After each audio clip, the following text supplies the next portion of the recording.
세상에는 두 종류의 사람이 있습니다. 겸손한 사람과 교만한 사람입니다. 교만한 사람은 모든 사람이 다 싫어하고 겸손한 사람은 모든 사람이 다 좋아합니다. 그러나 겸손하게 산다는 것은 결코 쉬운 일이 아니죠. 2011년 애플사의 창업자인 스티브 잡스가 죽었을 때 온 세계가 애도의 그런 슬픔을 표현했습니다. 언론들이 스티브 잡스의 죽음을 아주 대서특필하고 또 많은 추모의 물결이 있었던 것이 사실입니다. 스티브 잡스가 많은 이들에게 주목을 받는 것은 그의 의로움이나 그가 무슨 의인이라든가 그가 무슨 선행을 많이 해서가 결코 아닙니다. 그의 지칠 줄 모르는 열정과 그의 천재적 창의성 때문에 사람들은 그를 익히 알고 또 그를 존경할 것입니다. 그러나 모든 사람들이 스티브 잡스에게 느끼는 한 가지 공통점이 있어요. 그는 절대로 겸손한 사람은 아니라는 거예요. 그는 매우 어찌 보면 교만한 사람이고 일방적인 사람입니다. 남의 얘기를 잘 듣는 그런 사람은 아닙니다. 자신의 뜻과 주관을 절대로 꺾지 않는 소신의 사람이라고 모두가 스티브 잡스를 평가합니다. 애플 회사에서 직원들은 스티브 잡스와 마주치지 않으려고 돌아가는 일들이 많다고 합니다. 그와 우연히 마주쳤다가 질문을 받고 그 질문에 바로 답하지 못하면 바로 회사에서 그날로 쫓겨나는 일이 한두 번이 아니었다고 합니다. 스티브 잡스는 또 독설가로도 유명합니다. 여러분, 정말 자신을 낮추면서 겸손한 사람이면서 위대한 일을 하는 자들은 이 시대에 참으로 찾기가 쉽지 않습니다. 요즘은 자신의 능력과 유능함을 뽐내고 자랑해야 되는 사실 그런 시대를 우리는 살아가고 있지 않습니까? 요즘 젊은이들은 면접을 볼 때 어떡합니까? 절대로 겸손하면 안 된다는 거예요. 내가 얼마나 유능한지, 내가 얼마나 능력이 많은지, 내가 얼마나 이 회사에 유익을 끼칠 수 있는 인물인지, 나를 놓으면 이 회사에 큰 손실이 올 것이라는 것을 강력하게 그 짧은 시간에 각인시켜야 면접에 합격할 수 있다는 것입니다. 현대사회는 자신을 겸손히 낮춘다고 인정해 줄 수 있는 옛날 시골 마을과 같은 그런 분위기는 아닙니다. 대학 면접도 회사의 취업 면접도 또 결혼의 선도 자신이 얼마나 대단하고 뛰어난 존재인가를 보여주어야 성공할 수 있다는 것입니다. 당신이 나 같은 신랑감을 놓치면 어디 가서 나 같은 사람 만나겠느냐. 이렇게 자신을 어필해야 된다. 당신 나 만나면 초가집에서 살아야 되는데 나 만났다가는 경제적으로 굉장히 어려울 수도 있다. 이렇게 하면 어느 처녀가 그 신랑과 결혼하겠다고 나서겠습니까? 어찌 보면 인간적인 면모보다 능력을 더 중시하는 그런 시대를 우리는 살아가고 있습니다. 오늘 본문으로 돌아와서 다윗이 점점 백성들에게 신망을 얻고 인기를 얻고 사랑을 받아가면서 사울 왕은 점점 더 다윗을 미워하게 됩니다. 왜냐하면 다윗이 그만한 인기를 얻는 것은 사울 왕의 왕위가 위험에 간다는 것을 의미하기 때문입니다. 아무리 다윗이 나의 충성스러운 신하이고 나라를 위기에서 구원한 장수일지라도 백성의 인기를 얻게 되면 왕에게는 경쟁자가 되고 라이벌이 되고 정적이 되는 것입니다. 그래서 사울 왕은 전쟁이 채 끝나기도 전에 무섭게 다윗을 제거하는 일에 골몰하게 됩니다. 근데 정작 다윗은 백성들을 지키기 위해서 블레셋 군대와 싸우기를 주저하지 않았습니다. 작은 병력으로도 큰 병력의 블레셋을 두려워하지 않고 자주 충돌을 벌이는 것을 피하지 않았습니다. 사울 왕은 이렇게 충성스러운 다윗을 제거하고자 이스라엘 백성만을 사랑하는 다윗의 마음을 역이용해서 그를 죽이려고 했습니다. 사울 왕은 어느 날 다윗에게 이런 제안을 합니다. 너가 아주 이 나라에 큰 공헌을 세웠는데 내 첫 맏딸 메랍을 너의 아내로 주겠다. 너는 블레셋과 더 강력하게 싸워서 더 큰 승리와 전공을 세우도록 해라. 이렇게 격려해 주었습니다. 이것은 자신의 손이 아니라 블레셋 손에 의해서 다윗을 죽이려고 하는 아주 좋은 묘책이었던 것입니다. 오늘 우리 17절 말씀을 다시 한번 읽어볼까요? 성경에서 시작. 사울이 다윗에게 이르되 내 맏딸 메랍을 내게 아내로 주리니 오직 너는 나를 위하여 용기를 내어 여호와의 싸움을 싸우라 하니 이는 그가 생각하기를 내 손을 그에게 대지 않고 블레셋 사람들의 손을 그에게 대게 하리라 함이라. 아멘. 우리가 흔히 하는 말에 손 안 대고 코 푼다 그런 뜻이죠. 내 손이 아니라 내 손에 피를 묻히지 않고 블레셋의 피를 통해서, 손을 통해서 다윗을 제거하겠다는 아주 교묘한 전략입니다. 사울왕이 다윗을 사위로 삼으려 한다는 소문이 이스라엘 전국에 퍼져나갔을 거예요. 그런 건 항상 어느 시대나 굿뉴스입니다. 1차적인 뉴스예요. 많은 사람들은 사울왕이 다윗을 죽이려는 음모라고 말했지만 정작 다윗은 아무것도 모르는 것 같았습니다. 자, 우리 18절 말씀을 다시 한번 읽어봅니다. 18절입니다. 시작. 다윗이 사울에게 이르되 내가 누구며 이스라엘 중에 내 친속이나 내 아버지의 집이 무엇이기에 내가 왕의 사위가 되리이까 하였더니 아멘. 이 사울왕의 제안에 다윗은 이렇게 응대합니다. 자신처럼 천한 자가 어찌 왕같이 위대한 분의 사위가 되길 수 있습니까? 이렇게 그는 응답합니다. 그것은 말뿐 아니라 정말 나같이 천한 자가 결코 사울왕의 사위가 될 수 없다는 뜻을 내포하고 있는 것입니다. 또한 사울왕이 자신을 해치려고 블레셋과 싸우라고 해도 나는 블레셋과 목숨을 걸고 죽기까지 싸워 내 백성을 지키겠다는 그런 말로 들려지는 것입니다. 다윗도 바보가 아닌 이상 사울의 사위가 되라는 제안이 자신을 죽이려는 음모라는 것을 몰랐을 리가 없습니다. 이것은 정치의 초단도 아는 아주 낮은 수준입니다. 그러나 다윗은 자기처럼 천한 자가 블레셋과 싸우다가 죽어도 기쁘다고 그런 응답합니다. 사울의 맏딸은 미끼에 지나지 않았습니다. 그럼에도 다윗은 불만이나 불평을 터뜨리지 않고 오히려 블레셋과 싸우는 것을 당연하게 받아들입니다. 다윗은 자신의 정적이었던 사울왕의 모든 계략을 사전에 간파하고 있었음에도 불구하고 다윗은 사울왕이 맏딸을 제안한 것만으로도 감사하게 생각했던 것입니다. 여러분, 사울이 자신을 원수로 여겨 죽이려는 그런 판국에 정말 다윗이 자신을 낮추는 것은 뭔가 좀 비굴한 일처럼 보이지 않습니까? 자신의 정적이 결혼을 미끼로 자신을 죽음에 이르게 하는 것을 알면서도 그것을 허용하는 것은 다윗이 정말로 왕의 맏딸을 행여나 줄 것이라고 순진하게 믿고 있기 때문이 아닐까요? 다윗에게 어떤 그 마음에 욕심이 들어가서 불나방이 죽는지도 모르고 불 속으로 달려들어가서 자신을 태우는 것처럼 순식간에 다윗이 어리석은 자가 된 것은 아닐까요? 다윗이 교만한 마음이 들어와서 자신이 조금이라도 왕의 사위가 될 것을 믿고 그 가능성을 가지고 블레셋과 더 강렬하게 싸우는 용사가 된 것은 아닐까요? 다윗은 이 모든 것을 알면서도 사울의 미끼에 보기 좋게 걸려들은 것인가요? 여러분, 태초에 하나님께서 인간을 창조하실 때 우리 인간을 부족한 존재로 만들었어요? 완벽한 존재로 만들었어요? 완벽한 존재로. 어디로 봐도 흠이 없는 완벽한 존재로 하나님은 인간을 창조하시고 보시기에 심히 좋았더라 그러셨습니다. 모든 피조물보다 뛰어난 존재로 만드셨어요. 그래서 인간에게는 항상 교만하지 않고 항상 이기적이지 않고 자신만이 모든 것을 다 한다는 마음을 갖지 않도록 아주 겸손한 존재로 인간을 하나님은 창조하셨어요.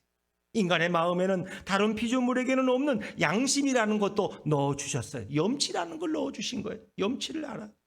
다른 피조물을 깔보고 얕보는 마음이 아니라 자신의 몸처럼 타인을 아끼고 존중할 수 있는 마음도 인간의 마음속에 넣어주셨습니다. 그런데 어느 날 인간은 교만한 마음이 들어왔어요. 결국 하나님처럼 되고 싶었고 하나님처럼 능력 있는 자가 되고 싶었어요. 피조물이 아니라 이제는 창조주로 조물주로 살고 싶었어요. 이런 마음이 들어오면서 인간은 타락하고 인간 속에 죄가 들어오고 더 이상 자신의 마음을 겸손으로 다스릴 수 없는 교만한 존재가 되어버리고 말았습니다. 타락한 인간은 자신을 다른 피조물보다 더 우월한 존재쯤으로 여깁니다. 자신의 우월감과 자랑을 통해서 상대방이 상처를 받아도 신경 쓰지 않습니다. 나는 원래가 잘난 사람인데 뭐 너가 못는 것 때문에 내가 내 훌륭함을 죽일 필요가 없지. 하루 종일 자신의 능력과 학력과 지식과 존재감을 누군가에게 뽐내면서 우리는 하루를 살아갑니다. 타락한 인간은 내면의 양심도 함께 타락해서 누구를 괴롭히고 왕따시킬 때에 그 기쁨과 쾌감은 상상할 수 없이 크게 느껴집니다. 때로는 집단적으로 누구 한 사람을 왕따시킬 때 그 기쁨은 세상이 주지 못하는 기쁨처럼 느껴집니다. 이것이 타락한 인간이 느끼는 마음입니다. 타락한 인간의 이것이 현주수고 실체입니다. 완벽하게 창조하신 인간은 이렇게 타락을 선택하는 불행한 자가 되고 말았습니다. 여러분, 사울왕은 결혼을 미끼로 해서 충성스러운 다윗을 죽이려고 합니다. 다윗은 모든 것을 다 알고 있습니다. 다윗은 사울의 교활한 계략을 알았지만 맞대어 대응하지 않습니다. 오히려 자신을 낮추어서 자신은 왕의 사위가 될 만한 인물이 못 된다고 고백합니다. 능력이 모자라고 어리석은 자가 자신을 낮추는 것은 그럴 수밖에 없으니까 당연하지만 다윗은 얼마든지 블레셋을 죽여서 왕의 사위가 될 수 있었지만 자신을 낮추어서 나는 왕의 사위가 될 자격이 없다고 그렇게 고백합니다. 여러분, 다윗의 능력으로 평가하자면 다윗은 얼마든지 왕의 사위가 되고도 남는 사람입니다. 다윗은 이런 말을 그냥 해본 것이 아닙니다. 이것이 바로 다윗의 본심이었습니다. 결국 사울은 다윗이 블레셋에게 이기고 있는 상황에서, 아니 다윗이 누구보다 훌륭하게 약속을 잘 이행하고 있는 그 상황에서 자신의 맏딸 메랍을 무홀라 사람 아드리엘에게 아내로 주었습니다. 사울왕은 정적이었던 다윗에게, 그 미운 다윗에게 자신의 사랑하는 맏딸을 주고 싶지 않았던 것입니다. 애초부터 사울의 마음이 아니었습니다. 다윗이 아무리 능력이 많고 자신을 낮추어도 단지 백성이 그를 사랑하기 때문에 다윗을 정적으로 여겨서 자신의 맏딸을 주지 않은 것입니다. 성경은 모두가 다 예수님을 말씀하고 있습니다. 그러나 백성의 장로들, 세상과 율법사와 서기관들과 바리새인들은 성경에서 다윗을 다윗으로만 보았고 어떤 사건은 단지 사건으로만 보았지 그 안에서 예수님을 발견하지를 못했습니다. 이것이 바로 영적인 소경이고 영적인 완악함입니다.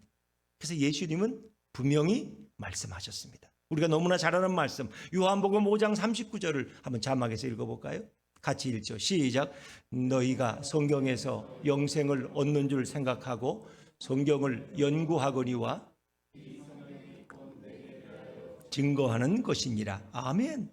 모든 성경은 창세기로부터 말라기까지, 마태복음부터 계시록까지 모든 성경은 예수님에 관한 책이고 유일하게 예수님에 관해서 말씀하고 있다는 것입니다. 성경은 다윗에 대해서 말하고자 하는 것이 아닙니다. 다윗을 통해서 예수님을 말하고 있습니다. 바리새인들은 이 부분을 몰랐기 때문에 예수님을 십자가에 못 박는데 가장 그들은 앞장서서 예수를 죽였습니다. 지금도 다윗을 읽으면서 예수님에 대해서 알지 못하는 자는 바리새인들과 전혀 다르지 않습니다. 다윗은 유능하고 블레셋과 전쟁하면 늘 이겼지만, 충분히 왕의 사위가 될 자격을 갖췄지만 자신에게 과분한 자리라고 그런 겸손하게 사양합니다. 바로 오늘 이 사건은 우리에게 무엇을 말씀해 주고 있습니까? 예수님이 하나님의 아들로 이 땅에 오셨지만 예수님은 계속해서 자신을 인자라는 말로 표현하십니다. 인자라는 말의 뜻은, 인자가 뭐예요? 사람의 아들입니다. 사람 인자, 아들 자자. 나는 사람의 아들이다, 이런 뜻이에요. 예수님은 분명 하나님의 독생자이고 하나님의 아들이라고 그렇게 말씀하지 않습니다. 그럼에도 불구하고 그분은 자신을 인자라고 말합니다. 오히려 자신을 낮추어서 나는 하나님의 아들이보다는 사람의 아들이라고, 그것을 대략 84번쯤 성경에서 표현합니다. 내가 하나님의 아들이다, 당연히 그렇게 말해야 하지만 그런 자신을 사람의 아들로 표현합니다. 예수님은 하나님의 아들이 맞아요. 왜? 하나님의 독생자요. 하나님과 동등한 본성을 가지고 계세요. 그러면서 예수님은 동시에 인자, 사람의 아들이 맞아요. 왜냐하면 요셉과 마리아의 아들로 오셨기 때문에, 그리고 인간의 몸을 가지고 오셨기 때문에 그분은 또 인자라는 말도 그분에게 합당해요. 그런데 그분은 자신을 신자, 신의 아들이라고 하지 않고 백성들에게 말할 때는 자신을 인자라고 낮추었다는 것입니다. 예수님은 얼마든지 자신을 높일 수 있는 능력과 권세와 지위를 가지신 분이에요. 그럼에도 불구하고 예수님은 자신을 한없이 낮추어서 모든 사람들 앞에 자신을 인자라고 표현하십니다. 예수님은 누구실까요? 예수님은 비록 육신을 입고 있지만 인간과 똑같은 분이 아닙니다. 인간과 전혀 다른 부분이 있습니다. 예수님은 인간처럼 시작한 날이 없어요. 우리 인간은 이 땅에 태어난 날이 시작한 날이 있어요. 예수님은 시작한 날도 없고 끝나는 날도 없으십니다. 비록 예수님이 인간처럼 육신을 입고 이 땅에 계시지만 그분의 본체는 하나님이시고 그분의 능력은 하나님과 동일하시고 그분의 신성은 하나님과 하나입니다. 그분이 자신을 낮추어 인자라고 해도 그분 안에 있는 전능한 신성은 바로 하나님을 가리키고 있습니다. 인간은 무능력하기 때문에 자신을 낮추는 것이 지극히 당연하지만 예수님은 자신의 능력이 한없는 전능자임에도 불구하고 자신을 낮추어 인자라고 사람의 아들이라고 자신을 표현합니다. 타락한 인간은 자신을 낮추지 못하고 자신을 높이려는 유혹을 쉼없이 받고 자신을 높이는 죄악을 수시로 저지르는 것이 인간입니다.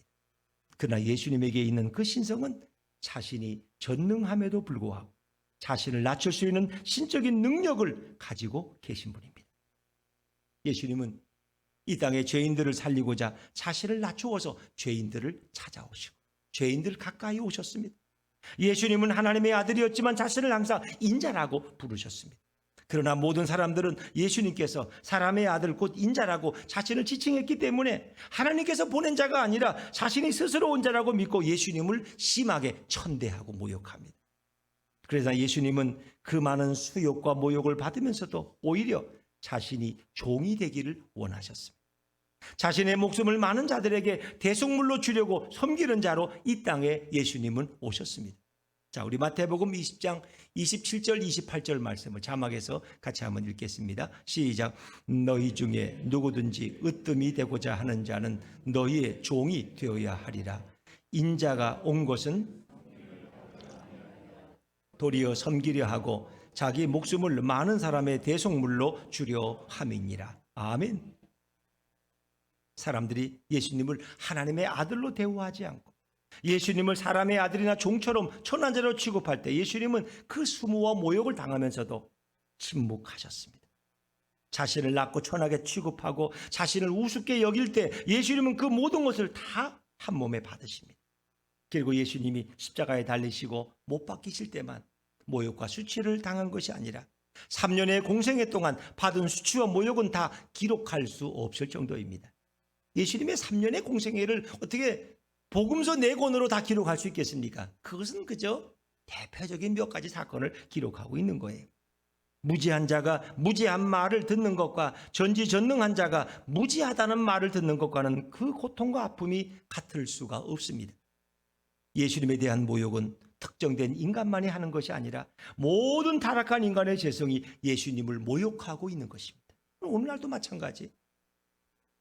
예수님이 이 땅에 계실 때 자신을 인자라고 스스로 칭하시죠.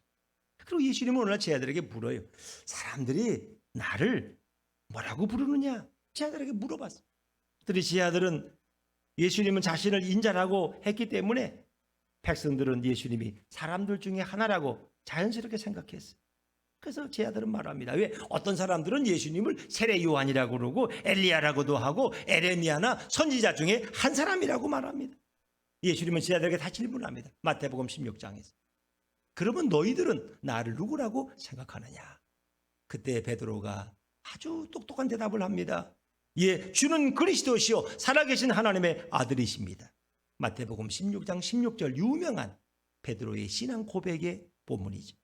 그때 베드로는 예수님이 자신을 인자라고 칭하셨고 백성들도 예수님을 인자라고 사람의 아들이라고 말했지만 베드로는 알고 있었어요. 예수님은 메시아이시고 그리스도이시고 살아계신 하나님의 유일한 아들이라고 그런 담담하게 고백을 합니다. 예수님은 그것을 너무나 기뻐하셨어요. 그래서 마태복음 16장 10절에 예수님 말씀하세요. 바요나 시몬아 내가 복이 있도다. 이를 내게 알게 하니는 혈육이 아니라 하늘에 계신 내 아버지시니라. 할렐루야. 사람의 지혜가 아니에요. 하나님이 주신 지혜예요. 그래서 예수님은 시몬 베드로에게 인자, 사람의 아들을 정확히 이해하는 것은 매우 복된 것이고 매우 훌륭한 것이라고 칭찬하십니다. 베드로가 예수님을 그리스도로 고백하는 것은 인간의 지혜와 능력에서 온 것이 아니라 베드로의 영성과 지식에서 온 것이 아니라 하나님께서 알려주셔야만 가능한 일이라고 말씀해 주십니다. 그리고 예수님께서는 베드로에게 아주 놀라운 말씀을 주셨어요. 자, 마태복음 16장 18절 19절 너무 중요하니까 같이 자막에서 읽죠. 시작. 또 내가 내게 이르노니 너는 베드로라. 내가 이 반석 위에 내 교회를 세우리니 음부의 권세가 이기지 못하리라. 내가 천국 열쇠를 내게 주리니 내가 땅에서 무엇이든지 매면 하늘에서도 매일 것이요 내가 땅에서 무엇이든지 풀면 하늘에서도 풀리리라 하시고. 아멘. 놀라운 거예요. 이 베드로의 고백을 받으시고 예수님은 너무 기쁘셔서 베드로를 축복하시는데, 인자라고 칭하는 그 예수님을 정확히 이해하는 것은 세상에서 가장 큰 권세라고 주님 말씀하십니다. 예수님을 아는 것이 가장 큰 권세요 능력임을 믿으시기를 바랍니다. 사람들은 예수님을 그저 사람의 아들로만 알았지만 베드로는 그분이 그리스도시요 메시아요 하나님이신 것을 고백하기 때문에 그것이 가장 큰 권세와 능력이. 어느 정도 권세냐? 하늘을 열고 닫을 수 있는 권세를, 그리고 이 교회를 너의 반석 위에 세울 수 있는 권세를 주시겠다는 거예요. 다른 것은 권세와 능력처럼 보이지만 실제로 아무것도 아닙니다. 오직 예수님을 정확히 아는 것이 땅과 하늘에 대한 모든 권세를 가질 수 있는 유일한 길인 것을 성경은 말씀하고 있습니다. 베드로는 예수님을 바로 알았기 때문에 인간이 가질 수 있는 가장 엄청난 권세를 가지게 된 것을 믿으시기를 바랍니다. 바로 예수님을 아는 것보다 이 세상에서 더 크고 더 큰 권세와 능력은 없습니다. 여러분은 예수님을 어떻게 알고 계십니까? 예수님을 아는 것이 이렇게 중요한 거예요. 그분을 바로 하나님으로, 하나님의 아들로, 우리의 그리스도로, 메시아로 정확히 알고 있는 것은 매우 중요한 거예요. 그래서 예수님을 정확히 아는 자들은 무엇을 구해도 내가 너에게 다 응답하겠다고 말씀하십니다. 이건 그냥 하는 말씀이 아니에요. 우리가 주님을 아는 것이 이렇게 큰 권세와 능력. 예수님은 제 아들에게 자기가 그리스도인 것을 아무에게도 알리지 말라고 말씀하십니다. 경고해서 아무에게도 이르지 말라. 내가 그리스도인 것을 아무에게도 말하지 말라. 왜 그랬을까요? 인자이신 예수님을 바로 아는 것은 모두에게 금지되어 있기 때문에 오직 하나님의 선택받은 자들, 택한 자들만이 인자이신 예수께서 만왕의 왕이시고 유일한 구원자이시고 장차 이 땅을 통치할 하나님이라는 것을 알 수 있기 때문입니다. 인자이신 그분, 사람의 아들로 평범하게 오신 그분을 하나님으로 아는, 메시아와 그리스도로 고백하는 것은 대단한 것입니다. 그것이 놀라운 권세. 전 우리 예수분교회 모든 성도들이 이런 예수님을 정확히 알므로써 이런 권세와 능력을 누릴 수 있기를 주의 이름으로 축원합니다. 인간의 겸손이란 능력도 없는 자가 마치 능력 있는 것처럼 자신을 뽐내기 때문에 그런 짓을 하지 말라는 것이 인간이 추구하는 겸손입니다. 자식이 부모에게 교만하지 않고 부모 앞에서 겸손해야 되는 것은 부모가 낳아주었기 때문에 부모의 위치는 자식보다 높을 수밖에 없습니다. 그래서 자식은 부모 앞에서 겸손해지는 거예요. 이것이 바로 세상이 말하는 겸손의 정의이고 핵심입니다. 그러나 예수님의 겸손은 다릅니다. 자신이 하나님과 동등하시고 자신이 하나님과 동일한 능력과 지혜와 권세를 갖고 계시지만 자신을 낮추어 죄인들을 구원하기 위한 그런 겸손입니다. 예수님은 낮지 않은데 낮아지셨고 예수님은 무지하지 않으신데 무지한 자처럼 자신을 낮추셨습니다. 예수님은 무능하지 않은데 자신을 낮추어 무능하게 보이셨고 예수님은 모든 만물을 창조하셨음에도 불구하고 자신의 외모는 흠모할 것이 없는 평범한 그 아래로 자신의 모습을 만든 것이 진정한 예수님의 겸손입니다. 예수님의 겸손은 이 세상에 타락하고 무능력하고 무지한 인간들이 도무지 흉내낼 수 없고 쫓아할 수 없는 놀라운 경지입니다. 이것이 바로 예수님이 자신을 낮추는 방법이고 예수님의 겸손함입니다. 인간은 할 수 없는데도 불구하고 할 수 있는 것처럼 자신을 포장합니다. 관심이 없고 무능력한데도 불구하고 자신이 있는 것처럼 자신을 위장합니다. 요즘에 환경운동 때문에 포장재를 많이 쓰지 말라 그러는데 우리 인간들은 자신을 돋보이게 하기 위해서 더 많은 포장재를 사용하고 있지 않습니까? 인간이 제일 좋아하는 말은 무능력하고 무지하고 전능하지 않은데도 불구하고 나는 나를 믿는다 라고 떳떳하고 교만하게 말하는 것이 오늘 인간의 현실입니다. 마치 자신감은 교만함이 아니라 능력이라고 착각하고 있습니다. 바로 이것이 이 세상의 교만입니다. 세상에는 진정한 겸손이 존재할 수 없습니다. 진정한 겸손은 하나님과 동등한 예수님이 자신을 낮추시는 것만이 진정한 겸손인 것입니다.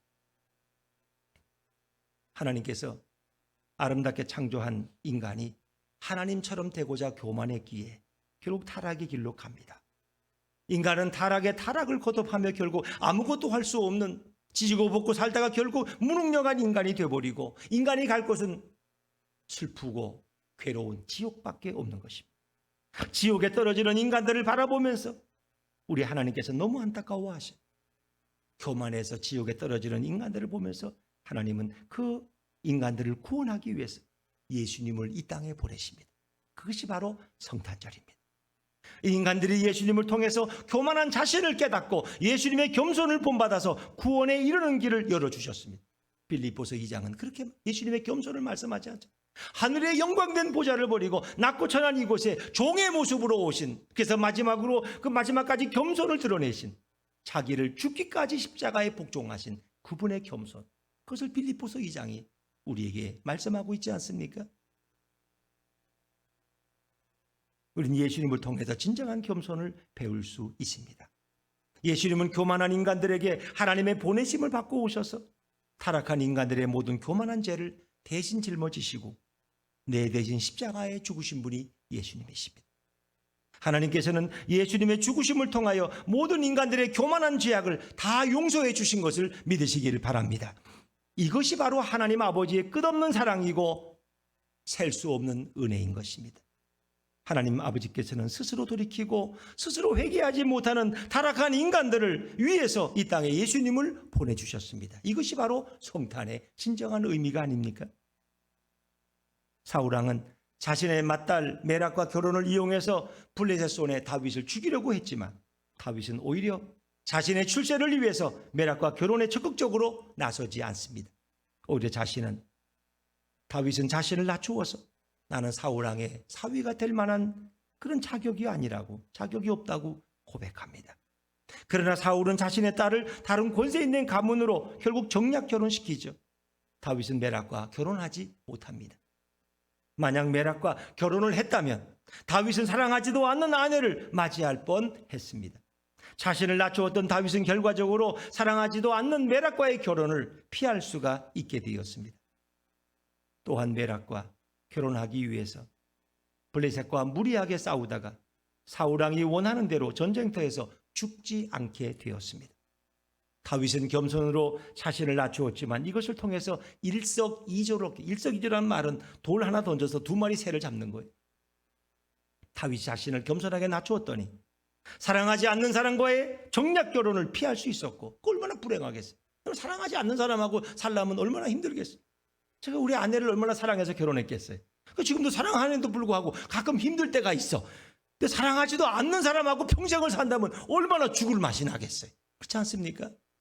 다윗은 사랑하지 않는 사람과의 결혼을 피할 수 있었고 전쟁터에서도 자신의 생명을 받을 수 있었어요.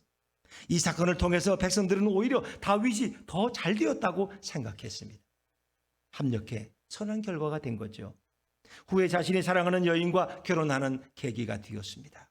백성들 눈에도 뻔히 보이는 사울왕의 첫 번째 함정에 다윗이 빠지지 않는 모습을 보면서 백성들은 하나님이 다윗을 얼마나 너무너무 사랑하시는구나 하는 것을 깨닫게 되었습니다.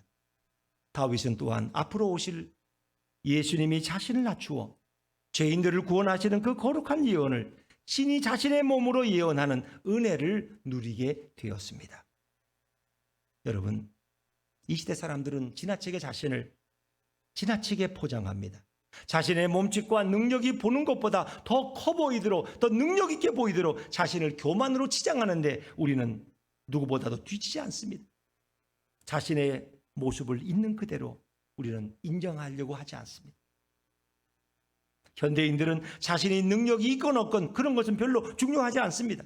자신의 모든 스펙을 교만하게 부풀려야 생존할 수 있다고 생각하며 인생을 피곤하게 살아가는 것이 현대 인간의 모습입니다. 그러나 예수님은 이 땅에 오셔서 죄인들을 구원하기 위해서 자신을 한없이 낮추신 분입니다. 그분은 모든 인간을 차별 없이 사랑하며 구원하기를 원하셨습니다. 예수님은 인간의 모든 것을 정확히 아셨습니다. 인간의 능력도, 인간의 마음도, 인간의 죄악의 양도 정확히 아십니다. 그럼에도 불구하고 예수님은 있는 그대로 이 죄인된 인간들을 받아주시고 있는 그대로 그들을 구원하기를 원하십니다. 그러기에 우리는 예수님 앞에 나갈 때는 자신을 부풀릴 필요가 없고 자신의 죄악을 굳이 감출 필요가 없어요. 왜? 예수님은 이미 다 알고 계시는데 그것을 탓하지 않으시고 우리 연약함을 인정하시기에 그것을 받아주시는 주님의 사랑을 우리는 봅니다. 예수님은 어떤 죄악도 다 용서해서 우리를 구원하기를 원하십니다. 사람은 자신에게 죄 지은 자를 용서하는 것이 너무 힘들고 어려워요. 그러나 예수님은 모든 죄를 다 용서하실 수 있는 분입니다. 예수님 앞에 교만하거나 감출 필요 없이 다 고백하면 다 구원받을 수 있는 줄로 믿습니다. 그러나 예수님께 나오지 않으면 평생 동안 자신의 외모로부터 자신의 내면과 능력까지 철저하게 부풀리는 그런 위선적인 인생을 살다가 교만의 형벌과 거짓의 형벌로 영혼이 지옥에 떨어지는 비참한 인생이 되고 마는 것입니다. 성도는 이 세상을 살면서 자신도 모르는 사이에 예수님의 영향을 받는 시간보다 세상의 영향을 더 많은 시간 받으며 사는 것이 바로 성도입니다. 왜? 예배드리는 시간은 짧고 그리고 세상 살는 시간은 길거든요. 이것이 바로 이 시대 성도의 위기입니다. 성도들은 자연스럽게 세상이나 교회에서도 자신을 부풀리는데 너무나 익숙해 있습니다. 그러나 성도는 오직 예수님만을 본받아야 할 줄로 믿습니다. 예수님은 무능력하지 않음에도 무능력한 것처럼 자신을 낮추신 분이에요. 예수님은 무지하지 않음에도 불구하고 무지한 것처럼 자신을 낮추셨어요. 이제 성도들은 교회에서 자신을 뽐내고 자신을 높이는 데 주력하고 자신의 말이 부풀려서 모든 자들한테 영향을 끼치는 데 매달리면 안 됩니다. 성도는 오직 예수님만을 본받아야 합니다. 세상을 본받으면 그는 더 이상 성도가 아닙니다. 성도는 예수님처럼 자신이 연약하고 무지한 자들에게 자신을 낮추는 은혜의 모습이 절실하게 필요한 것입니다. 한때 은행도 문턱을 낮추어서 불황을 이겨낼 수 있었습니다. 아이들 학습지도 눈높이를 낮추어서 성공한 기업이 있습니다. 세상의 아들들도 자신을 낮추는 것이 성공하는 데 큰 힘이 된다는 것을 너무나 잘 알고 있습니다. 하물며 성도가 예수님처럼 자신을 낮추는 것은 예수님을 쫓아가는 성도들에게 매우 중요하고 필요한 일입니다. 때로는 성도가 자신을 예수님처럼 낮추면 내가 망할 것 같고 실패할 것 같고 무시당할 것 같지만 실제로 예수님처럼 우리가 자신을 낮춘다면 결국 예수님처럼 존귀와 영광의 간을 예수님처럼 쓰게 될 줄로 믿습니다. 오히려 다윗처럼 예수님께서 돌보심으로 인해서 모든 사람에게 존귀한 자가 되고 모든 사람들에게 꼭 필요한 존재가 될 수 있습니다. 이런 자가 바로 성도입니다. 성도가 세상을 본받기 시작하면 예수님을 버리기 시작하는 시점이 됩니다. 그러나 성도가 반대로 예수님을 본받기 시작하면 세상을 정복하는 시점이 됩니다. 성도에게는 예수님의 권세와 능력이 늘 함께합니다. 우리는 인생을 살 때에 누구를 바라보며 사시겠습니까? 누가 우리의 샘플이 되겠습니까? 누가 우리의 모델이 되겠습니까? 우리는 그 기준점을 어디에 둘 것인가를 자신도 알지 못하고 결정할 때가 너무나 많습니다. 예수님은 하나님의 아들이지만 이 땅에 내려오셨습니다. 자신을 낮추어서 주변의 죄인들이 편안하게 다가오도록 그렇게 자신을 낮춰주셨습니다. 만약 예수님이 죄인들에게 다가가시면서 자신의 높은 권세와 능력을 과시하고 뽐내었다면 죄인들은 다 도망가 버리고 예수님에게 나올 자가 아무도 없었을 것입니다. 그러기에 우리는 날마다 예수님을 본받아야 합니다. 만약 우리가 우리 주변에 있는 모든 자들에게 자신의 지식과 능력과 학력과 지위를 은근히 자랑한다면 그것은 예수님을 따라가는 길이 아닙니다. 예수님은 자신을 인자라고 부르셨습니다. 우리도 자신을 낮추어서 주변 사람들을 편안하게 해주어야 할 것입니다. 교회에서도 세상 지위 높은 자가 대접을 받는다면 그것은 주님이 원하시는 교회의 모습이 아닐 것입니다. 오히려 교회에서는 낮고 천한 자도 존중함을 받고 죄 많고 허물 많은 자도 따뜻하게 환대를 받아야 할 것입니다. 높은 자나 낮은 자나 성공한 자나 실패한 자가 다 함께 예배드리고 잘난 자와 못난 자의 예배 자리가 따로 구별되지 않고 성도들이 자신이 원하는 자리에 앉을 수 있는 곳이 바로 교회이어야 합니다. 적어도 교회는 성공한 자는 떠받들어주고 실패한 자는 무시하고 내치는 곳이 되면 안 됩니다. 교회 성도들은 하나님의 아들이라고 해서 세상에서 그 권세로 허세를 부리는 자가 되어서도 안 됩니다. 교회 성도들은 분명 하나님의 아들들이고 하나님의 자녀들이지만 그러나 세상에서는 그 권세를 낮추어서 오히려 세상에서 악하고 약하고 부족해서 눈물 짓는 자들에게 따스하게 다가가서 예수님의 복음을 전할 수 있어야 합니다. 친근하게 다가가서 예수님의 사랑으로 안아줄 수 있는 자, 눈물을 닦아줄 수 있는 자가 바로 성도인 것입니다. 만약 우리가 복음을 전할 때 큰 권세자로 명령을 한다면 누가 예수를 믿겠습니까? 그것은 예수님의 모습이 아니고 예수님이 원하지 않는 모습입니다. 예수님께서 하나님의 아들이셨지만 인자로 사신 것처럼 우리도 하나님의 아들이지만 인자로 사람의 아들로 남은 인생을 살아야 합니다. 이것이 바로 예수님을 본받는 우리의 모습이 되어야 합니다. 그렇게 한다면 인자이신 예수님께서 세상을 다스리는 권세로 영원히 다스리는 복을 자신을 닮아가기 원하며 자신의 뜻대로 사는 자들에게도 이 세상을 다스리는 복을 예수님과 함께 누리도록 해 주실 줄로 믿습니다. 예수님을 닮아가는 자에게는 세상이 알지도 못하고 세상이 줄 수도 없는 평안을 넘치도록 부어 주실 것입니다. 할렐루야. 그렇습니다. 예수님은 하나님의 아들이었지만 사람의 아들로 이 땅에서 사역을 감당하십니다. 예수님은 지혜와 능력이 끝이 없지만 마치 무능하고 무식한 자처럼 목수의 인생을 사셨고 친히 평범한 옷차림으로 세상을 구원해 주셨습니다. 우리도 이렇게 예수님을 본받고 싶으면 예수님을 따라가야 합니다.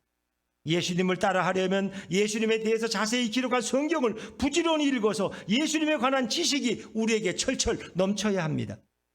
예수님에 관한 지식은 성경을 통해서만 얻을 수 있습니다. 성경을 통해서 예수님을 알게 되면 저절로 예수님을 따라가게 됩니다. 우리가 그 사람을 잘 알면 그 사람에 대한 지식이 풍부하면 나도 모르게 그 사람 흉내를 내지 않습니까? 우리는 예수님에 관한 지식이 많아야 세상의 잘못된 길을 가지 않고 세상이 주는 사망의 교훈을 피할 수 있습니다. 이렇게 하려면 아침부터 부지런히 성경을 읽어야 합니다. 집에서도 일터에서도 틈틈이 차를 타고 갈 때도 기차를 타고 갈 때도 틈틈이 주님의 말씀을 듣도록 우리의 귀를 열어놓아야 할 것입니다. 예수님의 말씀으로 우리의 마음을 가득 채우면 우리는 이단에게 유혹당하지 않습니다. 세상의 죄악에 허무하게 끌려가지도 않습니다. 오히려 세상을 판단하고 분별하는 자가 되고 이단을 분별할 수 있는 식견을 가지게 됩니다. 우리는 성경을 가까이 하는데 목숨을 걸어야 합니다. 옆에 분들한테 한번 인사합시다. 성경을 가까이 하는데 목숨을 겁시다. 시작. 성경을 가까이 하는데 목숨을 겁시다. 그렇습니다. 왜? 성경은 꿀보다 더 달고 맛있으며 세상의 어떤 음식보다 더 달고 달콤하고 깊은 맛이 있는 것이 성경입니다. 다윗은 그래서 시편 119편 103절에 뭐라고 말합니까? 주의 말씀의 맛이 내게 어찌 그리 단지요 내 입에 꿀보다 더 다니이다. 여러분, 성경이 꿀보다 더 단 것을 알지 못하고 평생 동안 신앙생활을 하는 사람이 한두 사람이 아니에요. 성경책? 그거 잠잘 때 도움되지. 불면증의 최고의 약이야. 그러시면 안 돼요. 성경은 최고의 단맛, 꿀맛을 가지고 있어요. 성경이 꿀보다 더 단 것을 알지 못하고 평생 동안 신앙생활을 습관적으로 하는 자는 마치 추운 겨울에 여름 옷을 입고 새벽기도 가는 것처럼 애처로운 자가 됩니다. 마치 더운 여름에 두꺼운 털옷을 입고 한낮에 예배가는 자처럼 가련한 자가 되는 것입니다. 이제 우리는 신앙의 연수와 직분을 자랑하는 자가 아니라 성경 말씀이 꿀보다 더 달다는 고백을 할 수 있는 성도가 되어야 할 것입니다. 성도가 말씀이 단 것을 진심으로 느끼게 되면 그 안에 계신 예수님의 단맛을 느끼면서 세상의 어떤 것도 그렇게 두려움이 될 수 없고 주님이 주시는 평안과 담대함으로 남은 인생을 살게 될 줄로 믿습니다. 그런 아름다운 복이 우리 모두에게 임하기를 주의 이름으로 축원합니다.